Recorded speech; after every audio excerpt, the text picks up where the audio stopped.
الحمدللہ والصلاة والسلام علی رسول اللہ اما بعد باب ما کان من خلیطین فإنہما یتراجعان بینہما بسویہ، جو دو آدمی مویشیوں کو ملانے والے ہوں وہ آپس میں برابری کے ساتھ رجوع کریں گے۔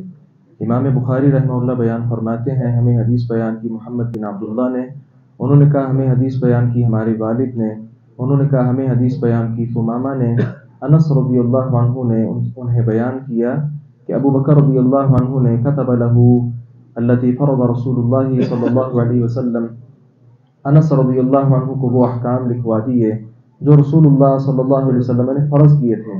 اس میں ایک بات کیا تھی؟ وما کان من خلیطین، اور جو دو آدمی مویشیوں کو ملانے والے ہوں، فإنہما یتراجعان بینہما بسویہ، وہ آپس میں برابری کے ساتھ رجوع کریں گے۔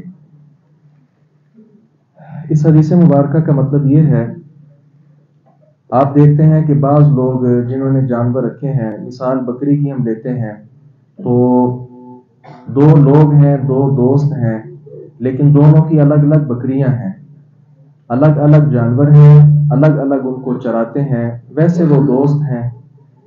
اس صورت میں نصاب کو اگر پہنچتی ہیں، نصاب ہم نے کل ذکر کیا تھا کہ 40 بکریاں ہوں تو نصاب بنتا ہے، اور 40 بکریاں ہوں تو ان میں سے ایک بکری زکوٰۃ کے طور پر ادا کی جائے گی۔ اب یہ دونوں الگ الگ آدمی تصور کیے جائیں گے، کیونکہ ان کے جانور دونوں کے الگ الگ ہیں، 20 اس کے ہیں، 20 اس کی بکریاں ہیں، دونوں کو ملا کر زکوٰۃ وصول کرنے والا ایک بکری نہیں لے گا، کیونکہ وہ الگ ہے، وہ الگ ہے، اگرچہ دونوں دوست ہیں یا بھائی ہیں۔ ایک صورت کیا ہوتی ہے؟ شراکت کی۔ یہ شراکت کی دو صورتیں ہوتی ہیں، ان کو یہاں خلیطین کے لفظ کے ساتھ آپ صلی اللہ علیہ وسلم نے اس کا تذکرہ کیا ہے۔ اس کی ایک صورت کیا ہوتی ہے کہ آدمی دو ملیں اور اپنے جانور اکٹھے کر لیں، دونوں کو پتہ ہے، اپنے اپنے جانور دونوں جانتے ہیں، کوئی نشانی لگائی ہے کسی اعتبار سے بھی، لیکن ان سب کی چراگاہ ایک ہے، پانی پینے کی جگہ ایک ہے، ان سب کا چرواہا ایک ہے۔ اس صورت میں ان دونوں کا نصاب ایک شمار کیا جائے گا اور اسے خلطہ جوار کہتے ہیں۔ ایک خلطہ کی اور قسم بھی ہے جسے خلطہ شیوع کہا جاتا ہے۔ وہ کیا ہے؟ دو آدمیوں نے پیسے ڈالے، پیسے ڈال کر انہوں نے کچھ جانور خریدے، اور جانور خرید کر ان جانوروں کی پہچان بھی نہیں ہے، اتنا اس کو پتا ہے کہ 30 بکریاں میری ہیں، 10 بکریاں اس کی ہیں، لیکن یہ نہیں پتا کہ کون کون سی بکری میری ہے اور کون کون سی اس کی ہے۔ اس صورت میں بھی اس کو مسئلہ خلطہ ہی کہا جائے گا، خلیطین ہی کہا جائے گا۔ ہمارے ہاں سادہ لفظوں میں شراکت داری کا لفظ بول لیا جاتا ہے۔ اب اس صورت میں کیا ہوگا؟ ایک آدمی کی، مسئلہ خلطہ میں ایک آدمی کی 30 بکریاں ہیں، دوسرے آدمی کی 10 بکریاں ہیں۔ ان دونوں، چونکہ یہ دونوں جانور اکٹھے چرتے ہیں، اکٹھے ان کا دودھ دوہا جاتا ہے، پانی پینے کی اکٹھی جگہ ہے، ان کا چرواہا ایک ہے، لہذا ان 40 بکریوں میں سے ایک بکری زکوٰۃ کے طور پر دی جائے گی۔